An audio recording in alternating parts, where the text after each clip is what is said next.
दोस्तों काफ़ी सारे कंटेस्टेंट को लेके बहुत ज़्यादा हू हल्ला हुआ था कि फाइनली कौन कौन बीबी तक जाएगा। लिस्ट में से आधे नाम कटे, आधे नाम आए, आधे गए, आधे बाहर हैं और सब अपने अपने कुछ ना कुछ रीजंस बताते हुए नजर आ रहे हैं। वहीं पे आज दीपिका का एक इंटरव्यू आया। दीपिका यानी कि तहलका प्रैंक्स की वाइफ सनी आर्य की, जिन्हें आप आजकल बिग बॉस के मंच पे, बिग बॉस के घर के अंदर देख रहे हैं। और बिग बॉस के मंच पे आपने दीपिका को सनी आर्य के साथ एक एक्ट करते हुए देखा होगा। हालांकि वो एक्ट तो नहीं था, लेकिन हमेशा ये कपल दोनों के दोनों इतनी खतरनाक खतरनाक प्रैंक वीडियोस बनाते हैं कि ये सोचने के लिए इंसान मजबूर हो जाता है कि ये सच है या फिर ये एक प्रैंक है। मुझे पर्सनली दीपिका आर्या बहुत ज़्यादा पसंद है, मुझे बहुत ज़्यादा क्यूट लगती है। हालांकि लोग बोलेंगे क्यूट, वो तो इतनी खतरनाक जैसी है, लेकिन नहीं, मैं सच बताऊं, मुझे वो खतरनाक नहीं, मुझे वो बहुत ही क्यूट लगती है। स्पेशली जब वो पंजाबी में बात करती है ना, तब तो मुझे बहुत ही प्यारी लगती है। तो उनका आज एक इंटरव्यू आ रहा था, उस इंटरव्यू में उनसे पूछा तो उन्होंने बहुत सारी ऐसी बातें बिग बॉस के बारे में बताई जो लोगों के अंदर मिथ है, या लोग ये सोचते हैं कि बिग बॉस जैसा शो कुछ भी नहीं है। देखो, आपने एक ना कहावत सुनी होगी कि अंगूर खट्टे हैं। एक बार एक लोमड़ी को ना अंगूर खाने का बड़ा मन कर रहा था, लेकिन अंगूर की जो बेल थी वो इतनी ऊंचाई पे थी कि उस लोमड़ी ने इतनी ज़्यादा कोशिश करी उन अंगूर के गुच्छे तक पहुंचने की, इतनी ज़्यादा कोशिश करी, लेकिन वो अंगूर उसके मुंह तक आ ही नहीं पाए।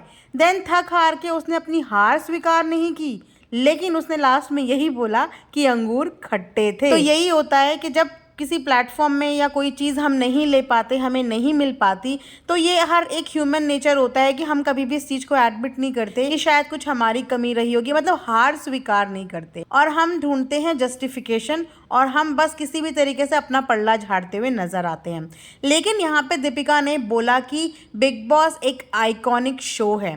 यस, ऑब्वियसली बिग बॉस एक आइकॉनिक शो है, एक नेशनल टेलीविज़न पे जो शो आ रहा है, जिसको नेशनल पूरे हिंदुस्तान हमारा देख रहा है, इनफैक्ट हिंदुस्तान से बाहर भी लोग देखते हैं। और इस शो में जाने के लिए लोग बहुत बहुत कोशिश भी करते हैं, और जिस शो को इतने बड़े सुपरस्टार होस्ट कर रहे हो, वो शो अपने आप में आइकॉनिक तो बन ही जाता है।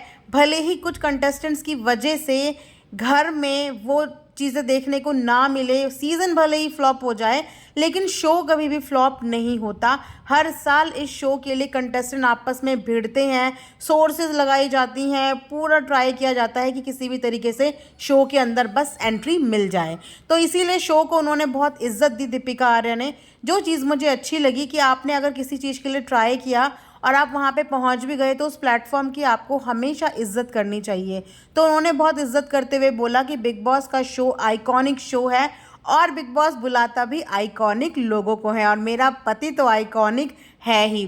तो बड़े प्राउडली उन्होंने इस बात का जिक्र किया, और एक बीवी को बहुत ही फ़क्र होता है जब उसका हस्बैंड अचीव कर लेता है कोई चीज़, और जो वो चीज़ चाहता है, स्पेशली जब वो अचीव कर लेता है, तो हर बीवी को अपने हस्बैंड पे प्राउड होता है। लेकिन दाद देनी पड़ेगी कि एक लेडीज़ होने के बावजूद उन्होंने अपने हस्बैंड का बाहर का पूरा काम बहुत ही अच्छे से संभाला हुआ है। सारा पीआर मैनेजमेंट सब कुछ टाइमली जा रहा है, सब कुछ टाइमली आ रहा है, और अपने एंड पे वो जितना कर सकती है ना उतना कर रही है। इस चीज़ के लिए मैं हैट्स ऑफ करूँगी कि अधिकतर हमने बिग बॉस के बाहर लड़कों को, आदमियों को ही एज अ पीआर सारे सोशल हैंडलिंग करते हुए देखा है, लेकिन फर्स्ट टाइम किसी की बीवी बाहर ये सब हैंडल कर रही है।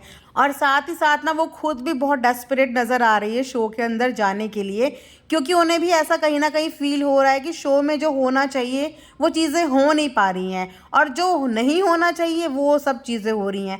कंटेस्टेंट्स आपस में एक दूसरे को ओवरलैप कर रहे हैं, जिसकी वजह से आधी से ज़्यादा लाइंस तो सुनाई ही नहीं दे रही है। तो एक्चुअली में अभी शो कम और मच्छी बाजार ज़्यादा बना हुआ है। तो दीपिका बहुत ज़्यादा एक्साइटेड और डेस्परेट नज़र आ रही हैं कि बस मुझे किसी तरीके से भी बिग बॉस में एंट्री मिल जाए।